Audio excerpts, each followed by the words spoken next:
स्वागत है आप सभी का CNBC आवाज मोतीलाल ओसवाल स्टूडियोज में और आप देख रहे हैं फ्यूचर एक्सप्रेस में हूँ वीरेंद्र कुमार और हमारे साथ इस कार्यक्रम में आज निफ्टी बैंक और तमाम स्टैट्स पे स्टॉक फ्यूचर्स पे स्टॉक ऑप्शन से बातचीत करने के लिए रहेंगे एक्सिस सिक्योरिटीज से राजेश पालवी। लेकिन अगर आप इस वक्त बाजार को देखें तो डे लो से एक बहुत स्ट्रॉन्ग कवरिंग पुल बैक और आपको स्ट्रेंथ नजर आएगी दोनों इंडस्ट्रीज में, निफ्टी और निफ्टी बैंक पे। लेकिन एक चीज जो उलट गई वो था निफ्टी आईटी। सुबह बहुत स्ट्रॉन्ग था लेकिन अब थोड़ा सा बैकफुट पैकेट ट्रेड कर रहा है। हालांकि इसको भी अगर आप डे लो से कंपेयर करें तो काफी ज्यादा सुधार आ चुका है। देखिए आज सुबह की अप्रोच क्या थी। अगर आप कल शॉर्ट थे तो रहिए और आज भी शॉर्ट करने का मौका मिलेगा क्योंकि स्टैट्स कमजोर हैं। एफआईएस की सेलिंग कैश में, इंडेक्स में, स्टॉक फ्यूचर्स में। और एक सुबह मैंने बात कही थी कि till the time we are below RS1 लिखे आई वो ट्रैजेक्टरी। RS1 के नीचे आपको शॉर्ट करना है, जो प्राइस खुलते मिलेगा आपको वो शॉर्ट का एक जोन होगा। RS1 लिखे आइए प्लीज जरा स्क्रीन पे एक बार। यस 23158 and 210 इसके नीचे आपको शॉर्ट करना है। हमें ट्रैजेक्टरी मिली करीब 80 की। RS1 के नीचे हम शॉर्ट करेंगे और अपने ट्रेड को चेक करेंगे एट बेस वन। अब बेस वन क्या था? 23,003 और 22,966। अब ये क्या था? ये था पुट राइटर्स का जोन और बेस लेके आइए प्लीज स्क्रीन पे। और साथ ही साथ ये कल का स्विंग लो। अमूमन जो कोई क्लस्टर में बड़ा पुट राइटर होता है उसके नीचे 30-40 रुपए का अगर आप देखें जोन। बट मोटे तौर पे मैंने बात यही कही थी कि जिस प्रकार की फोर्स है शॉर्ट होल्डर्स में और शॉर्ट करने वालों में, बहुत डिफिकल्ट है बेस वन को होल्ड करना। And we might slip towards base two, that's I think 896 and 855 783। More or less बड़ा बेस भी उस शॉर्ट ट्रेड पे आज हिट हो ही गया। एक बात जो सुबह आशीष में कर भी रहता है, आपको याद भी होगा और इनफैक्ट वो मॉर्निंग कमेंट्री में मेंशन भी थी कि now maximum put concentration placed at 22800। अब देखिए 22,800 की दो महत्वपूर्ण बातें थी। 23,000 के नीचे बड़ा पुट राइटर्स का जोन 22,800 प्लस आपका जनवरी थर्ड वीक का स्विंग लो वो भी 22,800 पता। तो दो महत्वपूर्ण कारक थे वहां पे। अब वहां से हमने पुल बैक दिया, यकीन मानिए करीब 350 अंकों का पुल बैक हो चुका है वहां से। यानी वो लेवल एक बहुत स्ट्रॉन्ग पुल बैक जनरेट कर रहा है। ये मॉर्निंग कमेंट्री में क्लियरली मेंशन था।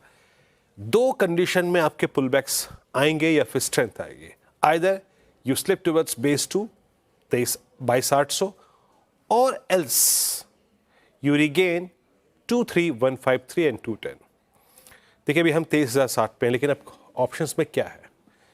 बड़े कॉल राइटर्स कहाँ बैठे हैं? अभी भी ये पुल बैक अगर बहुत चला तो कहाँ 23,100, 120, 130, 150, क्योंकि अभी भी इस जोन में 23,100 पे, 23,200 पे स्ट्रॉन्ग कॉल राइटिंग है। अप्रोक्सीमेटली 60 लाख कॉल भी किए यहाँ पर। और नीचे पुट राइटर्स में एक अच्छी बात है कि 22,800 का जो आउटस्टैंडिंग हुआ है वो कमांडिंग पोजीशन में। Now it's 1 CR, that's good. यानी अब फाइनली मैं एक पिक्चर ड्रॉ कर सकता हूं कि हमें ट्रेड करना है बिटवीन 23,150 और 22,850 considering put writing at 22900 and 22800।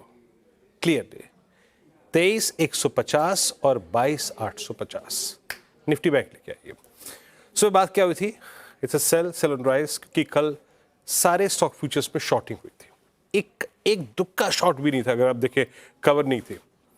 हम सेल करेंगे और सेल करने में हम क्या देखेंगे? लेके आइए levels base one and base two. हम अपने ट्रेड को चेक करेंगे बेस वन की ट्रैजेक्टरी पे और दैट्स आई थिंक 49,136 एंड 919 और ये स्लिप हुआ तो a down side is open till 637। Nifty bank का आज का लो जो था वो करीब था, एक सेकेंड रखिएगा स्क्रीन पे, हमने क्या लो लगाया था 778। ऑलमोस्ट उस ट्रैजेक्टरी तक गया और उसके बाद छोटा सा पुल बैक, छोटा सा नहीं बहुत स्ट्रॉन्ग पुल बैक आ चुका है वहां से। लगभग आप देखिए तो 336 और 6,700 का पुल बैक। अब इसको कैसे रीड करना चाहिए? जरा एक बार कॉल राइटर्स लेके आइए। स्टैट्स क्या कह रहे हैं? 49,500 इस जोन में क्या हो रहा है? क्योंकि जो निफ्टी बैंक के जो ऑप्शंस क्लस्टर होते हैं वो 500 के मल्टीपल पे होते हैं। यस एक बात है कि 49,700 और 800 के कॉल राइटर्स एग्जिट करते हुए और 49,500 पे करीब 8.25 लाख का आउटस्टैंडिंग हुआ है एंड गुड टू सी अच्छा लगा देखने में कि 49,000 की पुट करीब 16 लाख का आउटस्टैंडिंग वाई होल्ड करती है, विद अप्रॉक्सीमेटली 2.68 लाख पुट्स वहां पे बेची गई। ये सजेस्ट करता है ये कि अब टेस्ट ऑफ इंट्राडे स्ट्रेंथ होगा 49,500 के जोन में। अगर वो कट गया तो 300-400 पॉइंट और नहीं कटा तो again a collapse towards 49,000 looks possible. Rajesh Palviya ji नमस्कार, कार्यक्रम में स्वागत है। कैसे अप्रोच कर रहे हैं आप इंट्राडे के इस पुल बैक को और आपका व्यू इंडस्ट्रीज पे? गुड आफ्टरनून वीरेन जी। तो देखिए, पुल बैक का एक अच्छे इंपॉर्टेंट सपोर्ट एरिया जो कि 22,800 के वहीं से बना है और हमें लगता है कि ये लेवल पे जहाँ पे पुट बेस भी यहाँ पे स्ट्रांग होते हुए दिखा है। जब फॉल आते हुए दिखा था फर्स्ट ओपनिंग के बाद से, तो 22,800 22,700 की स्ट्राइक पे पुट राइटर्स ने भी वहाँ पे अपना बेस वहाँ से बनाया और उसी जगह से हमने एक पुल बैक देखा है। अब इस पुल बैक को पुख्ता करने के लिए 23,075 जो कि ऑलमोस्ट कल का क्लोज था, उसके ऊपर अगर हम सस्टेन हो जाते हैं निफ्टी स्पॉट पे 23075 पे हमारी नजर है। अगर इसके ऊपर हम सस्टेन होना चालू होते हैं तो ये पुल बैक एक्सटेंड होगा एंड 23,150 से 23,200 की तरफ ये पुल बैक टर्न आउट होते हुए दिख सकता है। एक अटेम्प्ट जरूर लिया है, स्टॉक्स में भी एक रिकवरी यहाँ पे बनते हुए दिख रही, तो हमें लगता है कि यहाँ से अब एक पुल बैक के लिए ट्रेड लिया जा सकता है और 23,150 23,200 के टारगेट के लिए निफ्टी स्पॉट पे अभी व्यू हम पॉजिटिव रखेंगे। स्टॉप लॉस रखेंगे स्ट्रिक्टली 22,900 का। ये स्टॉप लॉस को फॉलो करेंगे स्पॉट पे और व्यू रहेगा कि 23,150 23,200 तक ये पुल बैक आ सकता है। इस पुल बैक को प्ले करने के लिए 23,100 का कॉल ऑप्शन भी बाय किया जा सकता है, जो कि 110 के आसपास ट्रेड कर रहा है। इसमें स्टॉप लॉस रखे करीब 65 रुपए का और टारगेट आना चाहिए 170 180 रुपए की तरफ। तो हमें लगता है काफी स्ट्रॉन्ग पुल बैक बना है लोअर साइड से। कंफर्मेशन मिलेगा यहाँ से कॉन्फिडेंस बढ़ेगा पुल बैक का।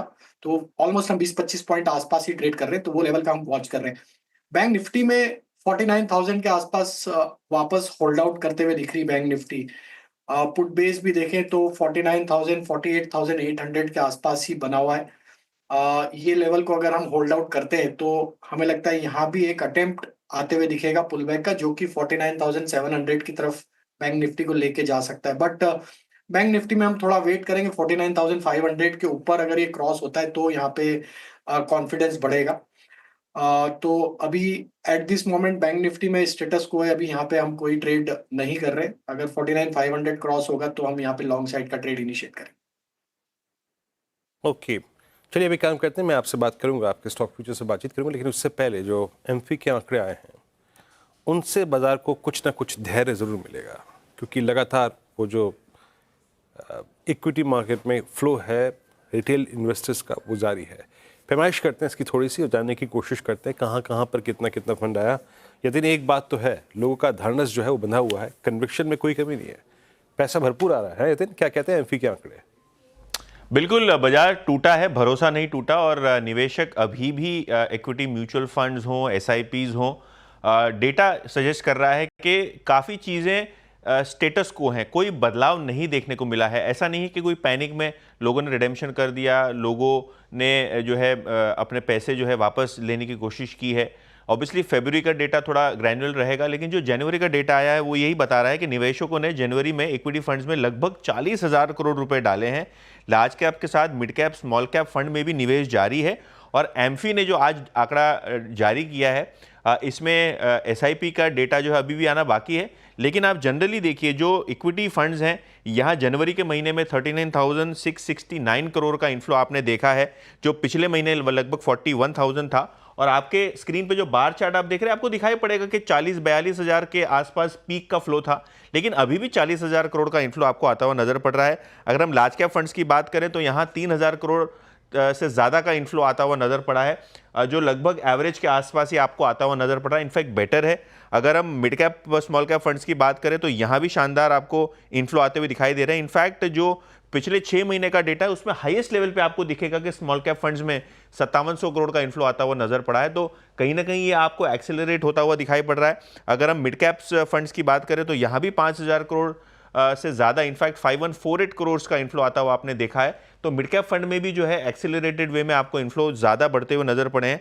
और अगर हम AUM की बात करें म्यूचुअल फंड्स की, तो वो 67,000 करोड़ के आसपास आते हुए नजर पड़े हैं, जो ब्रॉडली अगर आप देखें तो मार्केट वॉलेटिलिटी के बावजूद लगभग मेंटेन सा ही आपको दिखाई पड़ रहा है। तो जो म्यूचुअल फंड डेटा है वो सही है। ग्रैनुलर डेटा है, जैसे कि SIP है, कितनी SIP डिसकंटिन्यूड हो रही हैं, कितनी SIP में फेरबदल हुए हैं, वो डेटा हम आपको थोड़ी देर में बताएंगे। लेकिन एज ऑफ नाउ लग रहा है कि बाजार टूटा है, म्यूचुअल फंड्स पे भरोसा नहीं टूटा।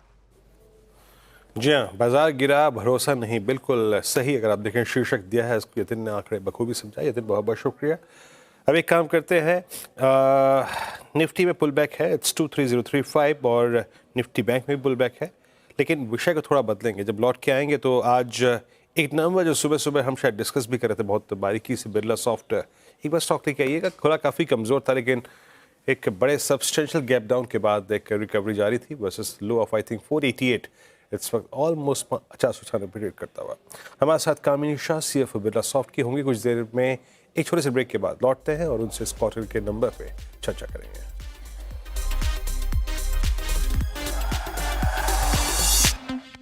फिर से आपका और इंडेक्स लेके आइए, फिर उसके बाद चलते हैं बिरला सॉफ्ट के नंबर से बातचीत करने के लिए। हमारे साथ मेहमान मौजूद हैं कामिनी शाह, CFO बिरला सॉफ्ट की। इट्स 23045 नंबर्स, कोड नंबर्स लेके आइए। रेवेन्यू करीब करीब इस बार $160.8 मिलियन रहा versus I think 163.3। EBIT margins इस बार जो थे वो अप्रॉक्सीमेटली 10.4 की ट्रैजेक्टरी में वर्सेस 12%। और मैम नमस्कार, कार्यक्रम में स्वागत है। इस क्वार्टर में थोड़ी सी सबड्यूड परफॉर्मेंस रही, मोटे तौर पे इसका कारण क्या रहा, थोड़ा सा समझाएंगी? और उसके बाद क्या फरलॉस का इम्पैक्ट था ये इस बार?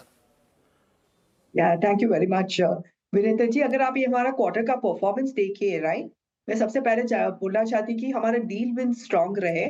ये क्वार्टर में वी हैड अबाउट 226 मिलियन जो हमारे थे deal wins, which is good. उसमें ज्यादा रेन्यूअल्स भी थे, लेकिन नए डील्स भी थे।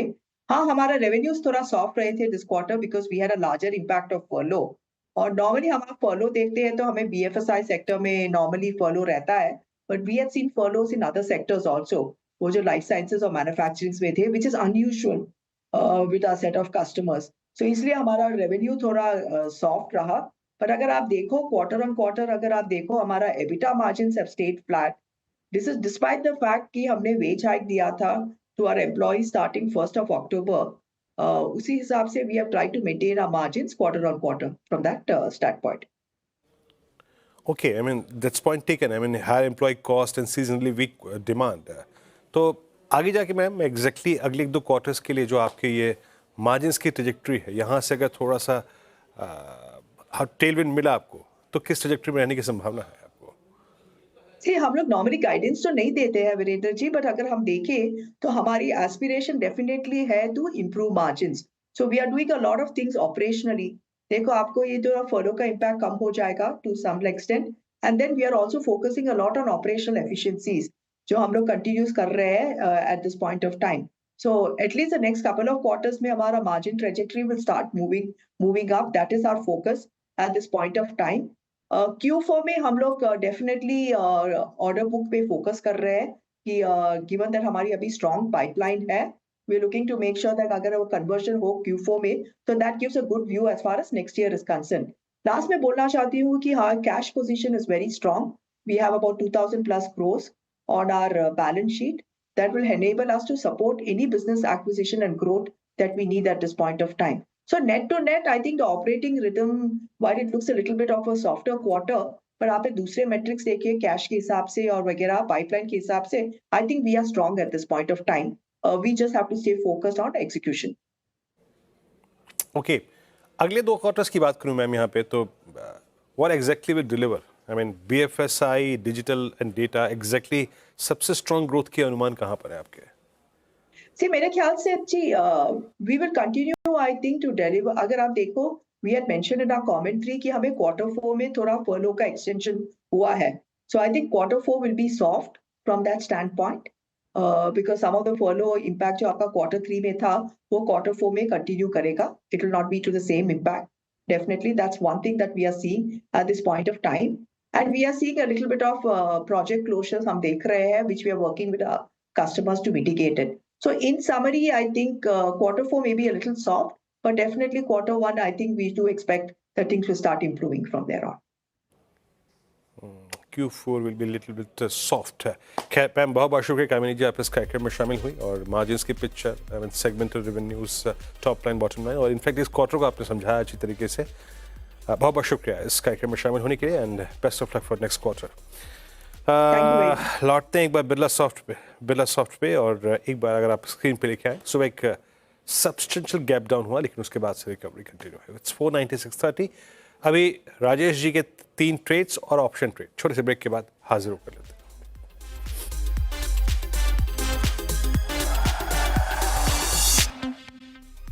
हैं मैं आपका एक बार फिर से राजेश जी आपके 2 ट्रेड्स फ्यूचर्स में और एक ऑप्शन ट्रेड आपका तो वीरू जी पहला ट्रेड जो फ्यूचर में पसंद आ रहा है वो है नवीन फ्लोरिन का ये स्टॉक में 50 डे मूविंग एवरेज के आसपास से सपोर्ट लेके स्टॉक में एक पुल बैक बन रहा है तो यहाँ पे फ्यूचर्स में बाय करने की सलाह है अपसाइड के टारगेट 4230 4250 की तरफ आते हुए दिख सकते हैं डाउन साइड में स्टॉप लॉस होगा करीब 4050 के आसपास दूसरा स्टॉक जो पसंद आ रहा है वो है बजाज फिनसर्व का यहाँ पे भी देखें तो ऑलमोस्ट स्टॉक ने अपने 100 डे मूविंग एवरेज के आसपास से सपोर्ट लेके पुल बैक बनाया है यहाँ पे हमें लगता है 1830 1840 की तरफ ये स्टॉक बढ़ते हुए दिख सकता है स्टॉप लॉस रखना होना चाहिए करीब यहाँ पे 1750 के आसपास ऑप्शन में जो स्टॉक पसंद आ रहा है वो है भारतीय एयरटेल का यहाँ पे हमें लगता है जिस तरीके का स्टेबल स्ट्रक्चर है तो भारतीय एयरटेल के 1700 के कॉल ऑप्शन को यहाँ पे बाय करने की सलाह देंगे 1700 का कॉल ऑप्शन जो कि अभी करीब ट्रेड कर रहा है 24 रुपए के आसपास यहाँ बाय किया जा सकता है स्टॉप लॉस रखे करीब यहाँ पे 17 रुपए का और अपसाइड के टारगेट आना चाहिए इसमें करीब 36 रुपए से 38 रुपए की तरफ शुक्रिया राजेश जी इस कार्यक्रम में शामिल होने के लिए सब स्टॉक्स एनालिसिस रखने के लिए ऑप्शन ट्रेड सस्ता ऑप्शन में 1700 का कॉल भारतीय एयरटेल का एट द मनी कॉल फिलहाल एक ब्रेक आपसे मुलाकात होगी अगली क्लोजिंग में कमाई का तब तक के लिए नमस्कार